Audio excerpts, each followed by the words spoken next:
और बड़ी खबर आप जालौर से बता दें कि पूर्व विधायक अमृता मेघवाल से मारपीट की खबर सामने आई है। दरअसल ससुराल पक्ष पर मारपीट का आरोप लगाया गया है विधायक के द्वारा। तो पूर्व विधायक अमृता मेघवाल जो है कोतवाली थाने पहुंची। कोतवाली पुलिस ने राजकीय अस्पताल में मेडिकल करवाया है। ये बड़ी जानकारी आपको दे रहे हैं। पूर्व विधायक अमृता मेघवाल से मारपीट का ये पूरा मामला सामने आया है। जालौर से ये बड़ी अपडेट, जहां पर कोतवाली पुलिस ने राजकीय अस्पताल में मेडिकल करवाया है। पूर्व विधायक जो है अमृता मेघवाल पहुंची कोतवाली थाने। ये बड़ी अपडेट आपको दे रहे हैं जालौर से, जहां पर पूर्व विधायक अमृता मेघवाल मारपीट हुई है। ससुराल पक्ष पर उन्होंने मारपीट का आरोप लगाया है।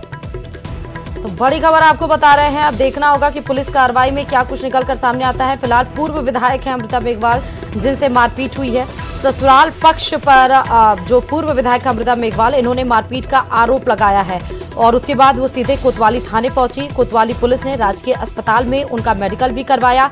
अब आगे की कार्रवाई में जुट गई है कि जो आरोप लगाए गए हैं ससुराल पक्ष पर, क्या वो सही है या फिर गलत, या ससुराल पक्ष से मारपीट की ये खबर क्यों सामने निकलकर बाहर आई है। फिलहाल ये बड़ी खबर आपको बता रहे हैं पूर्व विधायक अमृता मेघवाल जिन्हों के साथ मारपीट हुई है। और शाहपुरा से बड़ी खबर सामने आ रही है। रोडवेज बस और ट्रेलर में टक्कर हुई है। हादसे में महिला समेत 2 लोगों की मौत और 20 यात्री घायल बताए जा रहे हैं। पुलिस ने सभी घायलों को अस्पताल में भर्ती करा दिया है। गंभीर रूप से घायल 11 लोगों को रेफर कर दिया गया है और अभी तक मृतकों की पहचान फिलहाल नहीं हो पाई है। तस्वीरें हम आपको दिखा रहे हैं, जहां शाहपुरा से बड़ी खबर है। रोडवेज बस और ट्रेलर में ये टक्कर हुई है। तो घायलों को अस्पताल में भर्ती करा दिया गया है, जहां पर उनका इलाज जारी है। आपको बता दें कि गंभीर रूप से 11 लोगों को जो है रेफर किया गया है, जो कि घायल बताए जा रहे हैं। सवारियों से भरी थी बस। मृतकों की जो है पहचान अभी नहीं हो पाई है। जांच पड़ताल इस पूरे मामले की चल रही है। शाहपुरा के अलवर तिराहे के पास की ये घटना बताई जा रही है।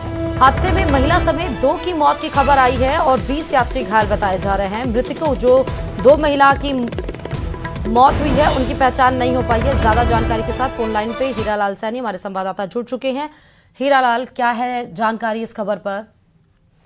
जी देखिए, शाहपुरा थाना इलाके का मामला है, जहां दिल्ली से एक सवारियों से भरी बस है जो जयपुर की ओर जा रही थी। शाहपुरा के अलवर तिराहा जो पुलिया है वहां पे पहुंचने के बाद है जो ओवरटेक करते समय आगे चले ट्रेलर से बस है जो टकरा गई। हादसा इतना भीषण था कि बस में सवार 2 जनों की मौत हो गई। करीबन 20 से 22 लोग जो घायल हो गए। सूचना पर पुलिस मौके पे पहुंची और घायलों को शाहपुरा के राजकीय अस्पताल में भर्ती कराया गया, जहां से 11 लोगों को गंभीर हालत होने पर जयपुर रेफर किया गया है।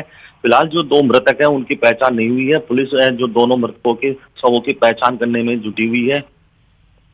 ठीक है हीरालाल, आप इस खबर पर नजर बना करके रखिए, आगे भी आपसे अपडेट लेंगे। फिलहाल शुक्रिया तमाम जानकारी साझा करने के लिए। तो रोडवेज बस और ट्रेलर में ये टक्कर, जिसकी तस्वीरें हम आपको टीवी स्क्रीन पर दिखा रहे हैं।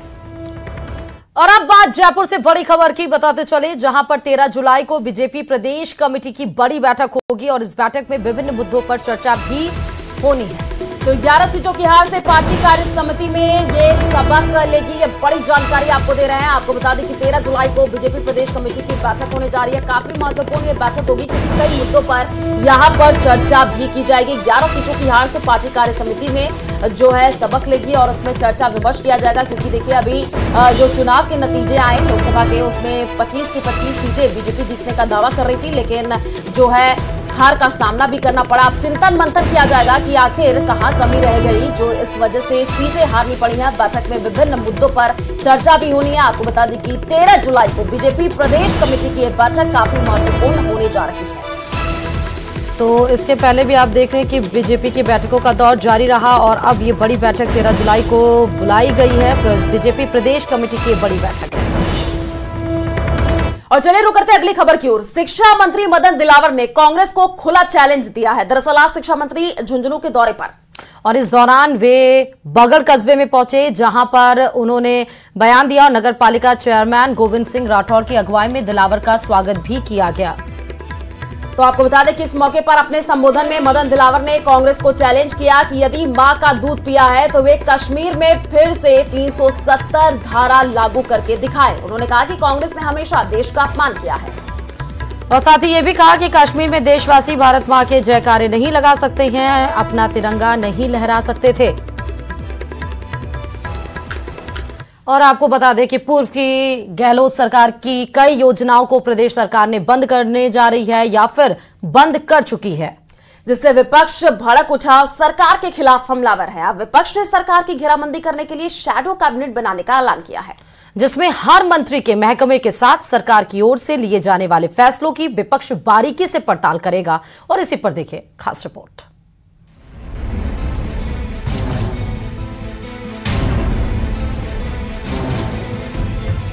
नेता प्रतिपक्ष टीकाराम जूली शैडो कैबिनेट बनाने की तैयारी में जुटे हैं।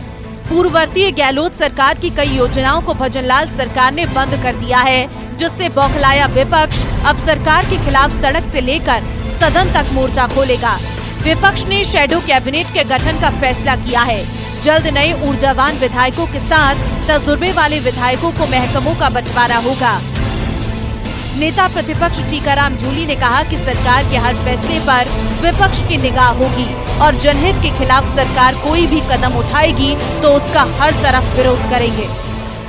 देखिए, हमारे शैडो कैबिनेट के अंदर हमारे जो अनुभवी विधायक हैं, पहले मंत्री भी रहे हैं, सीनियर विधायक हैं और युवा जो हमारे साथी हैं, उन सबको इनके विभागों की जिम्मेदारी देंगे ताकि उस विभाग के अंदर जनता के हित की कौन सी योजनाएं हो रही हैं और जनता के हित की कौन सी योजनाएं जिसको बंद करना चाह रहे हैं, वो सारे मुद्दे वो निकाल के लेके आएंगे और उनको विधानसभा के अंदर उठाएंगे। आखिर विपक्ष क्यों हुआ शैडो कैबिनेट बनाने पर मजबूर?